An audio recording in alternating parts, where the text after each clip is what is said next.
Olá, estudante da primeira série, eu sou a professora Eliane e nessa aula nós vamos falar sobre a soma dos termos de uma PG finita. Então, acompanhem comigo. Objetivos da nossa aula: resolver situações problemas utilizando a fórmula da soma dos termos de uma PG finita. Lembra da fórmula para calcular a soma dos n primeiros termos de uma PG finita? Eu espero que sim, né? Como ela pode ser útil no nosso dia a dia? Já pensou sobre isso? Então, vamos ver, pessoal. A fórmula da soma de uma PG finita é Sn igual a 1 vezes a razão elevado na n menos 1, dividido pela razão menos 1. Lembrando que a nossa razão Q tem que ser diferente de 1. Por quê? Porque se for 1, 1 menos 1 é 0. E na matemática, nós sabemos que não existe divisão por zero. Exercício para vocês resolverem, pessoal. Uma cliente muito exigente sempre aborrecia o vendedor de uma loja de roupas, com pedidos de desconto. Certa vez, ao vender uma roupa de R$250, o vendedor, já cansado, disse a ela: "Leve a roupa de graça e me pague só os 12 botões que ela tem, da seguinte forma: R$1 pelo primeiro botão, R$2 pelo segundo, 4 pelo terceiro, 8 pelo quarto e assim por diante." A cliente ficou entusiasmadíssima e aceitou o negócio. A pergunta é: quem saiu ganhando com essa proposta? A cliente ou a loja? Então, pensem, pessoal. Número de termos: 12, referente aos botões. Primeiro termo, R$1. Segundo termo, R$2. E assim sucessivamente. Quem é a razão? Já dá para vocês descobrir. Então, escrevam essa progressão geométrica, pessoal, e depois calculem a soma. Então, vocês podem utilizar a fórmula do termo geral da PG, a fórmula da soma e chegar a um resultado rapidamente. Já já a gente volta com a correção.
aí, pessoal, resolveram? Então, acompanhe aqui comigo a correção. Então, nós temos aqui a situação que o vendedor já estava cansado de uma determinada cliente e ele falou, ó, leve a roupa de graça e pague-me apenas os 12 botões. Da seguinte maneira, R$1 pelo primeiro, R$2 pelo segundo e assim sucessivamente. A pergunta é, quem saiu ganhando? Então, vamos aqui, ó. Nosso primeiro termo é A1, referente ao R$1. Segundo termo, A2 igual a 2. Se eu conheço dois termos de uma PG, eu já consigo determinar a razão fazendo a divisão. Então, nesse caso, A2 que divide A1 é o equivalente a 2 que divide por 1 e resulta em 2. O número de termos, pessoal, está se relacionando aos botões da roupa que a cliente levou. Então, N igual a 12. Queremos saber a fórmula, a soma, né? Quanto que ela vai pagar? Então, usaremos a fórmula da soma. Sn igual a 1 vezes a razão elevado na n menos 1, que divide por razão menos 1. Substituindo, pessoal, S no lugar do n, 12. O meu A1 substituo por 1. A minha razão é 2, elevado na n, que é 12, menos 1. 2 elevado na 12 é 4.096, menos 1, 4.095. 4.095 multiplicado por 1 continua sendo 4.095. 2 menos 1, 1. Resultado, então, 4.095 dividido por 1. A pergunta, pessoal, é, quem saiu ganhando com a situação descrita? Obviamente que foi a loja, já que a roupa custava R$250. Mas, como a cliente aceitou a proposta de não pagar a roupa, levar a roupa de graça, em compensação pagar o equivalente aos 12 botões, R$1 pelo primeiro, 2 pelo segundo, 4 pelo terceiro, ela aceitou, saiu empolgada e aceitou. Quem sairia ganhando seria a loja, porque a roupa custava apenas R$250 e, na verdade, aceitando essa situação, ela sairá pelo valor de R$4.095, ok? Um pouco de história. Você conhece a lenda do xadrez? Então, acompanhem comigo. O jogo de xadrez foi inventado na Índia, quando o rei hindu Sherram tomou conhecimento desse divertimento estratégico, ficou maravilhado com a sua engenhosidade e com a variedade de movimentos que eram possíveis. Ao saber que o inventor desse jogo era um de seus servos, o rei requisitou sua presença, com o intuito de recompensá-lo pessoalmente pelo seu grande invento. Vamos acompanhar a conclusão dessa lenda. Então o rei mandou chamar lá o seu servo, que se chamava Seta, e falou: Seta, quero lhe recompensar generosamente pelo engenhoso jogo que você inventou. Sou poderoso e rico bastante para conceder o seu maior desejo. Diga-me uma recompensa que lhe satisfaça e será sua. Não estimarei gastos para concedê-lo. Seta respondeu: grande é a sua benevolência, grande soberano. Desejo que me entregue um grão de trigo pela primeira casa do tabuleiro de xadrez, que eu inventei. Pela segunda casa, peço que me entregue 2 grãos de trigo. Pela terceira casa, 4 grãos. Pela quarta casa, 8. Pela quinta casa, 16. Pela sexta casa, 32. Ok, né? Nós queremos agora que você ajude o rei a calcular a quantidade de grãos de trigo.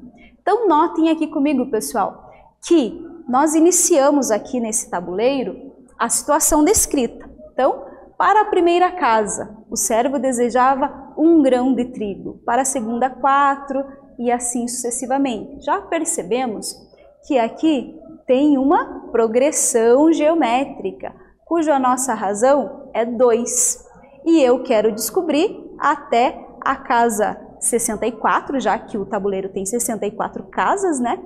Qual será o valor para essa última casa? Então, pense na situação, né? pensem em como vocês resolveriam, certo? Então pense que vai utilizar a fórmula da soma também. Já já a gente volta com a correção, pessoal.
E aí, pessoal, resolveram? Acompanhem aqui comigo. Então, nós temos, pessoal, a seguinte situação. Um súdito do rei, ele inventou o jogo de xadrez. E o rei ficou maravilhado com o jogo, então ele decidiu que ele queria recompensar o seu servo com alguma coisa que o servo quisesse. O servo falou, muito agradecido, e pediu ao rei o seguinte: eu quero que vocês me deem 1 grão de trigo pela primeira casa do jogo de xadrez, aqui do tabuleiro do jogo, 2 grãos de trigo pela segunda casa, 4 grãos de trigo pela terceira casa e assim sucessivamente. Lembrando que o tabuleiro de xadrez, ele tem 64 casas. Então, nós queremos ajudar o rei a descobrir quanto de trigo ele vai ter que entregar para o seu servo. Quando o servo falou isso para o rei falou, não, tranquilo, né? Situação fácil de resolver. Vamos ver se era tão fácil assim. Então, sabemos o seguinte, o tabuleiro de xadrez tem 64 casas. O inventor pediu a soma dos N primeiros termos, dos N 64 termos da PG. A PG foi iniciada ali, pessoal, 1, 2, 4, 8, 16, 32. Conseguimos identificar que a nossa razão é 2. Vamos substituir na fórmula da soma. Sn igual a 1 que multiplica a razão elevado na n menos 1 dividido pela razão menos 1. S64 é igual a 1. A1, pessoal, é 1. Então, 1 que multiplica a minha razão, que nesse caso é 2, elevado a n, que é 64, menos 1. Então, substitui tudo. Não posso esquecer que está dividindo pela razão, que nesse caso é 2, menos 1. O resultado de 2 menos 1 é 1. O resultado desse cálculo, pessoal, então ficou 2 elevado na 64 menos 1, multiplicado por 1, continua sendo 2 elevado na 64 menos 1. Professora, mas por que você não resolveu ainda essa potência 2 elevado na 64? Por quê, pessoal? Porque, olha, resolver essa potência, vocês podem tentar ali pegar uma calculadora e façam 2 elevado a 64. E vocês vão se surpreender com o resultado. O resultado é enorme, né? Então, se deu um resultado enorme, muito grande, bilhões, se eu tirar uma unidade de um número muito grande, esse número ainda continua muito grande, porque tirar uma unidade não vai fazer diferença nenhuma. Se eu dividir por 1, continua sendo o próprio número, ainda muito grande. Então, por isso que, a princípio, a professora deixou representado da seguinte maneira. 2 elevado na 64 menos 1, dividiu por 1, ficou o próprio número. Aí sim, demorei um pouquinho para fazer os cálculos, mas 2 elevado na 64 e diminuído uma unidade resultou nesse número. Então, observem, pessoal, o quão grande é esse número. Enorme, não é mesmo? Por um acaso, pessoal, vocês sabem como se lê esse número? E aí? Para ser bem sincera, pessoal, eu não sabia como que lia todo esse enorme número aqui. E tive que pesquisar sobre, né? Então, vamos ver como se lê esse número. Esse número, ele pode ser lido da seguinte maneira. 18 quintilhões, 446 quatrilhões, 744 trilhões, 73 bilhões, 709 milhões, 551.615. Então, notem, pessoal, a situação. O rei queria recompensar, né, o seu servo devido à invenção do xadrez. E aí ele pediu uma coisa relativamente simples para o rei. Eu quero 1 grão de trigo para cada casa do tabuleiro ali de xadrez. Ninguém esperava que fosse um número tão grande, né? Então, olha só. Depois que foram feitos os cálculos, os sábios do Rajá ficaram atônitos com o resultado que a quantidade de grãos havia atingido. Pois, segundo eles, toda a safra do reino durante 2000 anos não seria o suficiente para cobri-la. Então o rei, mesmo que eles passassem 2000 anos produzindo trigo e entregando para o servo, eles não conseguiriam pagar o que ele queria. E notem o quanto que essa PG, pessoal, o quanto que ela nos engana. Se a gente começar ali, apenas observando os primeiros elementos, pessoal, 1, 2, 4, 8, 16, e foi como a situação apareceu a princípio. Você não imagina que ao calcular a última casinha aqui, resultaria em um número tão grande. Então, nessa aula, pessoal, serviu para a gente ter uma dimensão do crescimento, do quão rapidamente uma PG consegue crescer. Então, olha só. Na aula, nós identificamos, usamos essa situação problema do rei aqui para mostrar que no começo, essa PG, essa progressão geométrica, ela até parece inocente, né? Ah, o servo inventou o xadrez e só quer isso. Mas quando se calcula a última casa, que equivale a 2 elevado na 64 menos 1, chega num número exorbitantemente grande. Então, nessa aula, resolvemos situações problemas utilizando a fórmula da soma de uma PG. Espero que vocês tenham gostado e até breve!